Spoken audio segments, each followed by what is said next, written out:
Yeah, hi, it's Pete Tees here at Your Minor Rare Plants. This is Sarcococca confusa, the sweet box. Sarcococca is a range of species from Asia, Central America, and even a few other locations around the world. So this one's native, they believe, from China, although there is some question mark on that, but I think that's the general consensus. Massively beautiful perfume on, like, tiny little white flowers, but the perfume just exudes through the whole garden at this time of year. In the middle of winter, it's just quite exquisite. Little spidery flowers, and the lovely dark lush foliage really shows off the white flowers. I mean, you can't explain the perfume. It is just exquisite. I mean, Daphne's wonderful, and Luculias are wonderful, and Sarcococca have their own beauty perfume. It's just amazing. I mean, they're a great show. Even though they're little flowers, they're an absolute mass, and they love to be in a shady spot. They can have quite dark, shady conditions, woodland like here. You can see we've got some bigger trees in the background, quite large gums within this garden, but it just makes an exquisite plant. Probably only 1.5 meters tall mostly. I mean, this one is getting spoilt. It's got some runoff water almost consistently through the whole 12 months of the year at its feet, so it's never dry.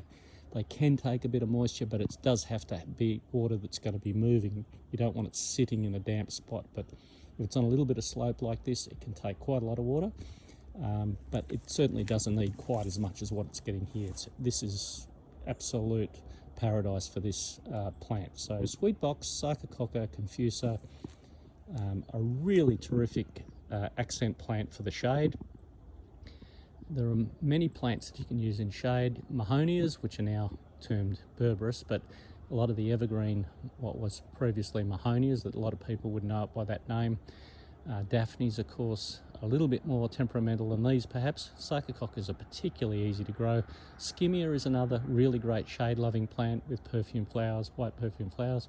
So there's a whole range of really good shade-loving plants. If you want a ground cover, I'd recommend Pachysandra terminalis spurge. It's just a brilliant plant to mass plant underneath very dark, shady spots, and easy to grow once it's established. So some really good options for your shady garden.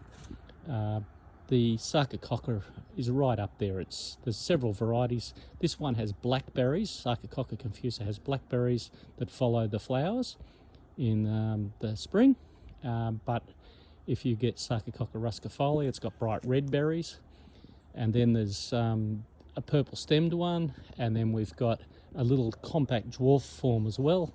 There's a whole lot of different ones available in small numbers, and they're all really good shade-loving plants, easy to grow, really utilitarian, and they're going to look good in the garden with this dark, lush green foliage. Even when they're not in flower, they're not going to be an eyesight, a horrible look in your garden when they're out of flower like some things. So they're a really good filler in the garden, and then of course once a year you get this amazing perfume and masses of flowers, and then of course followed by masses of blackberries, which are sort of really like the shiny black little circular blackberries, which are quite attractive against the dark green foliage as well. So really having that foliage contrast with the flowers and the berries really picks up the features of this plant. So highly recommend it, easy to grow,